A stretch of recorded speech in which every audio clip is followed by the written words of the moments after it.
இனிமே கண்ணை மூடிட்டு கடலை எண்ணெய் வாங்கலாம்.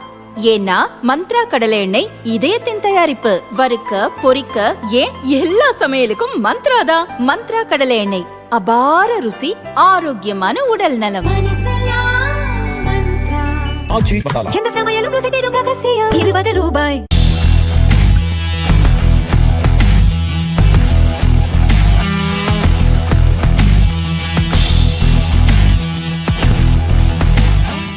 அமெரிக்காவின் ஸ்மார்ட் போன் தேவையை பூர்த்தி செய்வதில் சீனாவுக்கு மாற்றாக இந்தியா வேகமாக உருவெடுத்து வருவதாக மெகின்சி நிறுவனத்தின் சமீபத்திய அறிக்கை தெரிவிக்கிறது. முன்பு சீனாவால் பூர்த்தி செய்யப்பட்ட அமெரிக்காவின் ஸ்மார்ட் போன் தேவையில் கிட்டத்தட்ட 40% தற்போது இந்தியா வழங்கி வருவதாக அறிக்கையில் தெரிவிக்கப்பட்டுள்ளது. சீனாவை சார்ந்திருப்பதை குறைக்கும் நோக்கில் அமெரிக்கா தனது இறக்குமதி ஆதாரங்களை பல்வகைப்படுத்தி வருகிறது. இதற்காக சீனாவில் இருந்து இறக்குமதி செய்யப்பட்ட 7.40 லட்சம் கோடி ரூபாய்க்கும் அதிகமான பொருட்களுக்கு மாற்றாக இந்தியா மற்றும் ஆசியான் கூட்டமைப்பு நாடுகளின் பக்கம் அமெரிக்கா திரும்பியுள்ளது. குறிப்பாக அமெரிக்காவின் லேப்டாப் இறக்குமதியில் சீனாவின் பெருமளவு இடத்தை ஆசியான் நாடுகள் பிடித்துள்ளன. அதேபோல ஸ்மார்ட் போன் இறக்குமதியில் சீனாவின் 40% இடத்தை இந்தியா கைப்பற்றியுள்ளதென அறிக்கையில் தெரிவிக்கப்பட்டுள்ளது.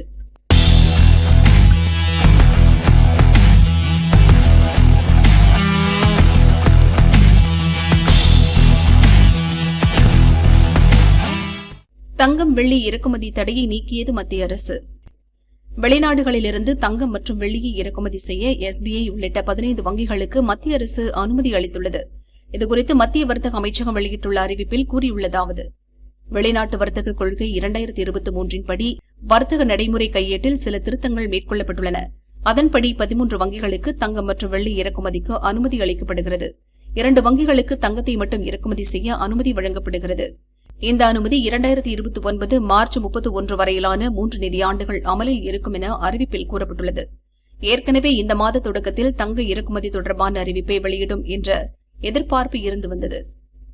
இன்றைய நிலையில் இறக்குமதி செய்யப்பட்ட 5 டன்னுக்கும் அதிகமான தங்கமும் கிட்டத்தட்ட 8 டன் வெள்ளியும் சுங்க அனுமதிக்காக காத்திருப்பதாக தெரியவந்துள்ளது. உலக தங்க கவுன்சில் தரவுகளின்படி கடந்த ஆண்டில் இந்தியாவின் தங்கம் தேவை 710.90 டன் ஆக குறைந்து 5 ஆண்டுகளில் இல்லாத அளவுக்கு சரிந்துள்ளது. அதே நேரத்தில் நாட்டின் தங்கம் இறக்குமதி 2025-26 நிதியாண்டில் 24% அதிகரித்து 6.69 லட்சம் கோடி ரூபாயாக உயர்ந்துள்ளது. இது வரலாற்றில் இல்லாத உயர்வாகும். கடந்த 2024-25 நிதியாண்டில் 5.39 லட்சம் கோடி ரூபாயாக இது இருந்தது குறிப்பிடத்தக்கது.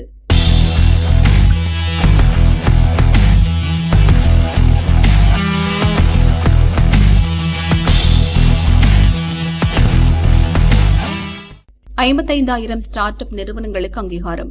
இந்தியாவில் கடந்த 2025-26 நிதியாண்டில் 55,200க்கும் மேற்பட்ட ஸ்டார்ட் அப் நிறுவனங்களுக்கு அரசு அங்கீகாரம் வழங்கியுள்ளதாக மத்திய வர்த்தக அமைச்சகம் தெரிவித்துள்ளது. கடந்த 2016 ஸ்டார்ட் அப் இந்தியா திட்டம் துவங்கப்பட்டதிலிருந்து இதுவே ஒரு ஆண்டில் அங்கீகரிக்கப்பட்ட அதிக எண்ணிக்கை என தரவுகளில் தெரிவிக்கப்பட்டுள்ளது. கடந்த மார்ச் மாத நிலவரப்படி இந்தியாவில் அங்கீகரிக்கப்பட்ட மொத்த ஸ்டார்ட் அப் நிறுவனங்களின் எண்ணிக்கை 2.23 லட்சத்தை தாண்டியுள்ளது.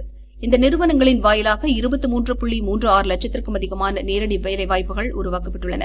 தமிழகத்தில் உள்ள அங்கீகரிக்கப்பட்ட ஸ்டார்ட் அப் நிறுவனங்களில் கிட்டத்தட்ட 1.53 லட்சம் பேர் பணிபுரிகின்றனர்.